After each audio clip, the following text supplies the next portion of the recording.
Olá, alunos do quarto ano. Hoje, a nossa terceira aula de História.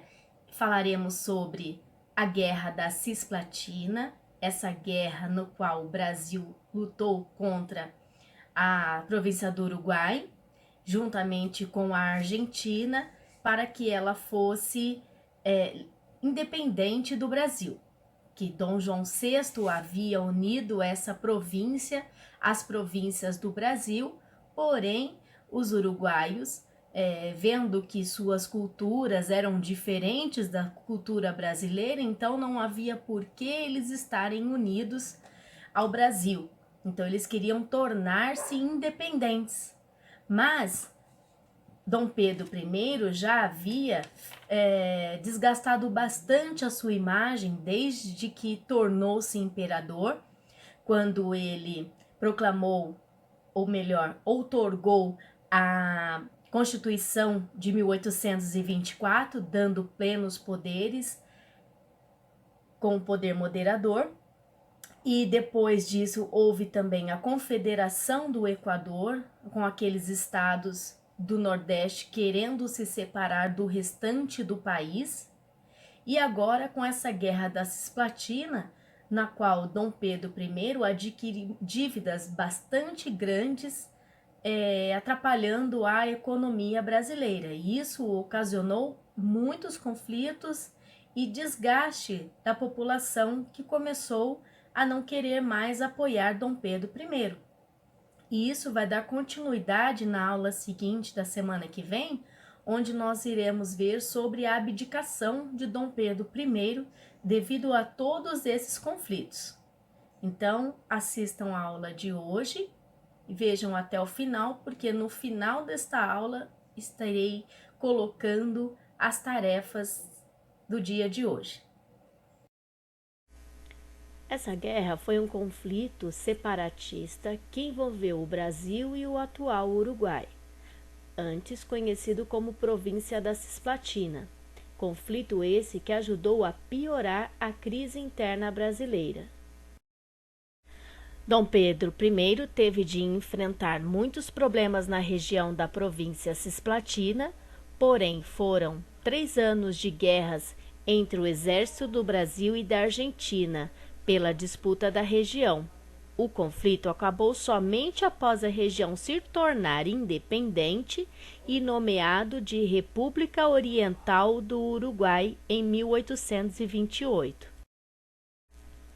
A região atual do Uruguai foi motivo de disputa entre portugueses e espanhóis durante os anos, tudo porque permitiu acesso à Bacia do Prata, possibilitava a navegação por trechos da América do Sul, o acesso ao interior do Brasil, acesso aos locais de exploração do ouro.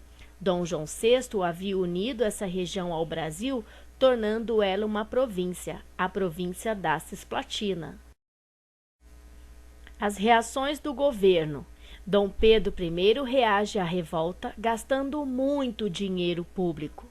O aumento dos impostos para financiar a guerra deixou os brasileiros descontentes com o governo, e a guerra aumentou ainda o desgaste da imagem de Dom Pedro I.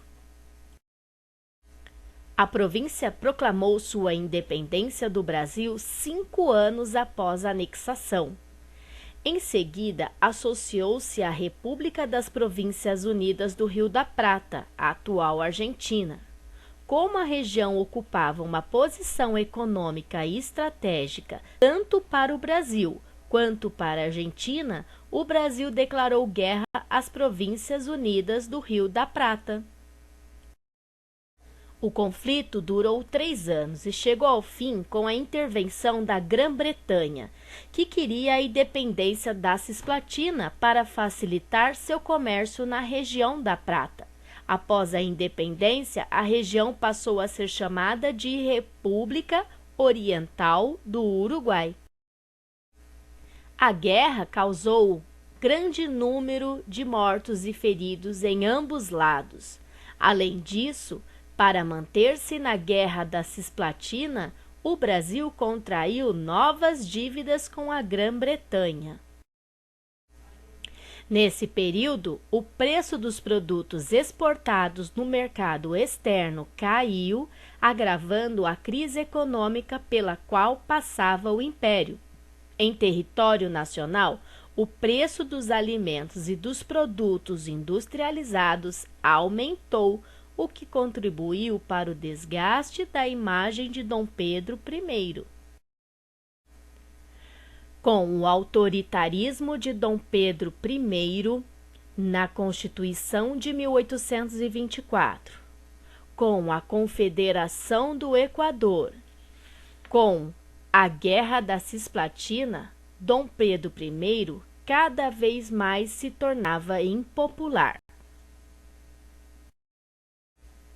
A tarefa desta aula encontra-se na apostila na página 397.